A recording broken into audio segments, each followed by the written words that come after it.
The GEICO Bassmaster Classic presented by Dick's Sporting Goods, March 15th, 16th, and 17th in Knoxville, Tennessee. Welcome to our show. I'm Tommy Sanders, along with Dave E. Hyde. We're on the verge of beginning the season for the 2019 Bassmaster Elite Series. We've got a couple of events down in Florida, Davey. Those will go by very fast. It'll be a lot of fun, but then we arrive at this very important place, a place where big bass, big stage, big dreams are very important components. Certainly big dreams there at the Bassmaster Classic. It's the World Championship of Professional Bass Fishermen. It is our Super Bowl. It's the one event that everybody dreams of being able to compete in, and then obviously to win that event. It's a life-changing event. I was fortunate enough to win one of those, and it's just not hearsay. It changes your life incredibly as a professional fisherman. You'll always have that title as being the world champion. Yeah, it's so important for a career. It's important on a yearly basis for these guys as well, because making the Classic is such an important thing. You only get so many shots. You're not going to make it every year, and you got to take advantage of it. It's precious. You're exactly right, Tommy, for two reasons. You want to be there because all of the sponsors in our sport are around this event, around this week. You want to be there to help showcase your sponsors. But the other thing, the most important thing, to have a chance to win that world title. The Bassmaster Classic, it's a life changer. Everybody wants to make it there for their sponsors and ultimately for themselves so they can have that trophy on their mantelpiece. And $300,000, that is not inconsequential either, but in many cases, that is secondary to those things you just mentioned right there, your place in history. It really is. I remember growing up as a child hearing Ray Scott say it's a life-changing event. It's a potential $1 million if you win the Bassmaster Classic, when the payout was only $50,000 at that point. But I can truly say you can prosper from winning the Classic throughout your whole career, and it's up to the angler, but you can certainly turn that $300,000 into $1 million plus. Rolling up on half a century of the Bassmaster Classic, the World Championship of Fishing. We got an even 50 fishermen in this one right here. Of course, it's populated first as we think of the Bassmaster Elite Series anglers, and we take a look at that list right now, led by, of course, our Toyota Bassmaster Angler of the Year champ, Justin Lucas, Josh Bertrand, won at St. Lawrence, Roy Ott Defo. Now there's a name, there's a local boy. If we have a local boy, he's one of them for sure. He may be the man to watch. Well, Ott Defo is obviously a very good fisherman. When you think about bass fishing in the state of Tennessee, Ott Defo has done so well. He's won several opens there on Douglas, and he's just one of those fishermen that you know has a chance to win an Angler of the Year or win a Bassmaster Classic. He's really got it all going on right now. He's fishing well. Have a lot of pressure on him there. The Bassmaster Classic puts more pressure on you than any other event.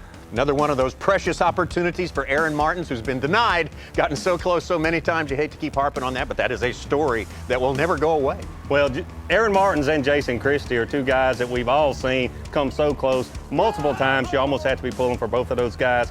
We'll see. It's interesting. They're obviously due. All right, those guys worked so hard. We mentioned how hard they strive. That's your number one objective throughout the course of the year. Those were the guys who qualified at the top of the list. The guys who squeaked in are happy to be there. They include Randall Tharp, Micah Frazier, and Keith Poche, just by the skin of his teeth at the last minute. He made it, but he's in. He's as good to go as anybody. You're exactly right. Clean slate when you get there. You just want to make the Bassmaster Classic. You have to make it to have a chance to win it. The good thing, it doesn't matter if you're the last person to qualify or if you won Angler of the Year. You start with a clean slate and you have a chance to win the Bassmaster Classic, our World Championship. Only the third time it's ever been held in the state of Tennessee. It was held on Percy Priest Reservoir near Nashville one time, also near Chattanooga. Charlie Reed won that one back in the day, but this time we're in a different stretch of the Tennessee River, and let's learn more about that from Dave Mercer and Mark Zona. The 49th edition of the GEICO Bassmaster Classic heading to Tennessee for just the third time ever, but this time, the first time in Knoxville, Tennessee. It's going to be an incredible classic with everything all together, but a giant body of water to figure out. Really, if you look at past classics in the last decade or 2 decades, the only one bigger than this, you got to throw it to New Orleans. And if you start looking at this map, here's what goes on here. It's where the Holston and French Broad River come together and create the Tennessee River. And as you go downstream, that's where you get into Fort Loudoun and Tellico. And really, looking at this map right now, you want to focus on all of the backwaters. Anytime you are in Tennessee or this region in March, those fish want to be up in dirt. The other dynamic in this tournament, what are you going to chase? Are you going to fish largemouth that have to be 14 inches, or are you going to chase smallmouth? But here's the key. They have to be 18 inches or more, which if you think about that, dude, that is a dadgum stud of a fish. You can catch 5 of them, but they have to be 18 inches. It's a risky game to play. This is the biggest event in bass fishing. Who are the ones to watch? Oh, I think, by the time we're done doing pregame, I'll pick the entire field, but I think the obvious ones are anybody from Tennessee. You look at guys like Brandon Lester, you look at Ott Defoe, Wesley Strader, that's been on fire for the last 24 months. I got to tell you something, though. Somewhere in this tournament, I think Jason Christie is going to be a factor for the simple fact we got to see it last year on Hartwell. We got to see it a couple years ago on Grand Lake. Dude is stubborn. And I think this is a tournament that a stubborn guy could gamble and win. And he's been so close. But you know what, you say that, and I know, hell, Jordan Lee might just win his third. Who knows? Well, a guy who maybe can answer that right now is Jordan himself with Tommy Sanders. That's right. We got Jordan Lee, the man himself there. Jordan, thanks for spending some time with us. I know you got a few other things on your mind, specifically being the only person to ever three-peat at the Bassmaster Classic, but we'll get to that in just a moment. Can we go back to the first leg of this possible three-leg three-peat here and go back to Lake Conroe 2017 and just tell me how that all went down in your view. Well, let's do it. You know, that sounds awesome. Yes, I am excited about trying to three-peat, but going back to Lake Conroe, you know, it was a challenge to start the event for me. You know, it wasn't an event that it wasn't obviously an easy one to win. None of them are easy, but being so far back going into that last day, you know, the odds were really, really against me there. That was kind of once in a lifetime tournament win as far as coming back, and that's just what you dream of. You know, when you grow up fishing, you think about the final day of a Bassmaster Classic, and you think about, you know, being down. You know, that's kind of like going into a sporting event, just being, you know, the Patriots being down by 4 touchdowns. I mean, that's kind of what it was like. So, you know, to win that event in the way I did, it was just mind blowing to me, and you know, it was really a dream come true, and that was definitely the start of it. Right? Absolutely. You know, we're looking at some great footage of that footage from Lake Conroe there, and if you just kind of glanced over the headlines, you might have thought, well, Jordan Lee sort of landed and got stuck in this one place on the final day, and he won the Classic right there. But really, the truth is, that was the place all along, wasn't it? It was the place all along. You know, I told some people in practice, you know, I think I found this really good spot. It didn't really pan out for me the first day. And, you know, the second day it started to show up in the afternoon. And that spot, it was more of an afternoon vibe. And you kind of had to have some sun. But, yeah, that spot was really my only place that I found that I felt comfortable that, you know, had the big fish on. And I know that nothing much happened on the first day there, but you caught actually the biggest stringer of the day on day number 2 to make it all the way up to big 15th place there, right? Yes, that's correct. Yeah, day 2, not having a fish on my live well at noon and rolling up to that place, just giving it another try. And really tough bite on Lake Conroe. Pulled up there, instantly hooked up with a 7.5 pounder. And so I kind of clicked in, you know, I knew that they were there, and I had to make the most of it. So ended up catching a few more fish that second day, and, you know, helped me get into the final day. And the final day, still, you were 14 pounds back, so that was just, that was a dream day. That was a day you dream of, right? It really was. You know, Texas, another 5. A lot of different Texas lakes have that, you know, have that caliber of fish that you can make a comeback like that. And Conroe's really one of those lakes. And, you know, it helped me. I felt like, you know, not having my big motor, because I knew I wanted to spend time there, but it really helped me, you know, just really slow down and just concentrate on every bite. And, you know, that's kind of what I did. And I didn't let it, you know, go against me. And I just kind of let it just tell me something that's where I needed to be. And that's what I did. And that's a miraculous day, and we'll cut to the chase there at the Minute Maid Center. It really looked, the Classic final day always looks big, but it looks super big at the Minute Maid Center. Tell me about that moment, the first time you ever experienced the moment where you took the trophy. Oh, man, Tommy, I mean, that was just an unbelievable moment. when you always dream of that moment of holding up that trophy, but you never think it's going to happen to you. And all I remember is just all these bright lights. Remember all these people just yelling. My emotions, I was just shaking. I mean, I'm just going. There's so many thoughts going through my mind, but to hold up that trophy, to win, the Classic, that's just that first Classic was just unbelievable. Well, everybody that wins a Classic has got to have a little cooperation from the rest of the field. And that also happened the next year at Lake Hartwell. We went there, and everyone, you included, was doing their best to try to stay one step ahead of the very quickly changing weather. And as a result, you were fishing all over the lake, but you were doing one thing that you really felt comfortable with, and that was fishing boat docks, right? That's right. I mean, that's, my mindset going into that event. I knew that big tournaments can be won off the docks at Hartwell. It wasn't really a great biting practice, and a lot of guys kind of gave up on it. And I just really like fishing docks, and so I knew I was just going to have to kind of find the right one throughout the tournament that were holding fish. And eventually on the last day, when it was really a tough bite, my bite kind of got better. And that's really when it paid off for me. But the boat docks was, that was a lot of fun. I did love fishing that kind of style fishing, and kind of how I grew up fishing like Smith Lake. And so it was a fun way to win a tournament. If I got it wrong, did you not mostly fish new water on the last day of the Classic? I did. I felt like I needed to find that winning spot. And I knew I didn't have it found, and I knew I was going to have to find it that last day. And I literally was just running down the lake. I was running in. I could tell on my units, I fished so many pockets on the lower end of Hartwell, and there was this one in particular pocket that kind of hooked back in, and it was away from a lot of the wind, a lot of the boat traffic. And I decided to roll in there about 11 o'clock, just a place I hadn't fished yet.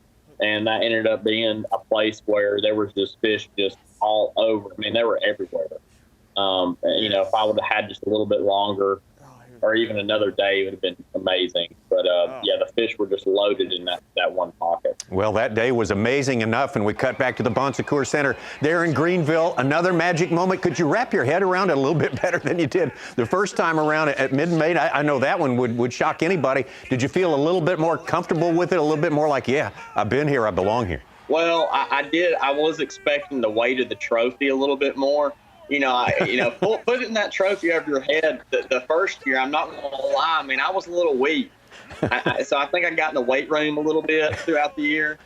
No, but seriously, I knew what to expect a little bit more, but at the same time, I mean, I felt I knew what the Classic meant winning it the first year, and to win it again was just like I knew what it was going to mean for me, for my career, and just to win that event's just what everybody dreams of. So, yeah, I was a little bit more prepared. A little bit more prepared. Now, could you ever be prepared to do something that no one has ever done, and that's to three-peat at the Classic? A Classic gives you your spot in the book of history. This would give you a whole chapter there. Are you ready to tie that one on?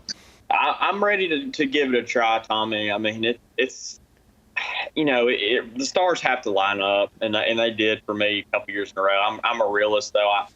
I don't expect myself to go out there and win. I'm going to try my best to. If the lake kind of lines up and suits my style, and I have the confidence on it that I did at Hartwell, and it could happen again. But I'm going to have to see something that I like and, try to figure it out. But, it's going to be a lot of fun. And, I'll be looking forward to it. Well, we look at that stretch of the Tennessee River, also Tellico, Fort Loudon. What other fishery does it remind you the most of? It's kind of a unique place. It kind of reminds me of somewhat maybe of a Wheeler Lake. A little bit different, but there is some similarities. There's not a lot of, not a ton of, there's docks and things in the lake, but it's just a unique lake. I mean, there's not a lot of grass in it. That's one thing I noticed that some other Tennessee River lakes have, but there's a lot of options to fish. You got a lot of backwaters, a lot of creeks. It's really a big place from what I could tell. It's, Fort Loudon is a monster lake, and Telco's just as big. So the playing field's really going to be just as big as, if not bigger than any one we've had, especially the miles of water you can run. So it's going to be a unique tournament, and I'm curious to see how it kind of plays out.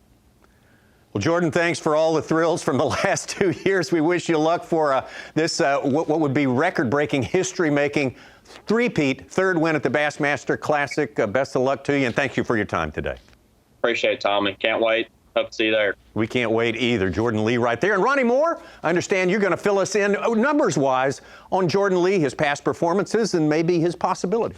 Tommy, when it comes to any tournaments like that, the Bassmaster Classic and Open and Elite Series, and we've seen people win back-to-back Elites, back-to-back Opens, but to win back-to-back Classics, that speaks leaps and bounds for Jordan Lee's skill and poise. And if we go back all the way to 2017 Conroe, he spoke about it, but going into that final day, 15th place, the farthest comeback someone's ever came in a Classic, 15th place, almost 14 pounds behind. That is a major comeback for him. Hartwell, he was in 6th place. Kind of on the radar just because of what he did the previous year, but not really a favorite going into that final day with the lead that Jason Christie had. And then we could even say Jordan Lee, 3-time Classic champ, going back to his first Classic appearance in 2014, Lake Guntersville, one of his home lakes that he's grown up on. He was a college angler at the time representing Auburn, came in, had a tough day one. If he would have had a little bit better of a day one, he might have finished in that top spot in his first ever Bassmaster Classic. So as we lead from that, Jordan Lee trying to go three-peat, we think about the Tennessee River and those anglers that could factor there. You got to think about another college angler that might be able to rise to that occasion. Jordan Lee's done that from the College Series in his first Classic, had a good event there. Nick Ratliff from Campbellsville University. He's not from Tennessee, but he's from Kentucky, that region of the country. He knows how those fisheries line out. He's one to watch going into the Tennessee River. Back-to-back GEICO Bassmaster Classic champion Jordan Lee got his start at the Carhartt College Bass level. I gotta believe his success is gonna help our qualifier this year, Nick Ratliff. And we used to talk about a college guy can win this, but a college guy can win this.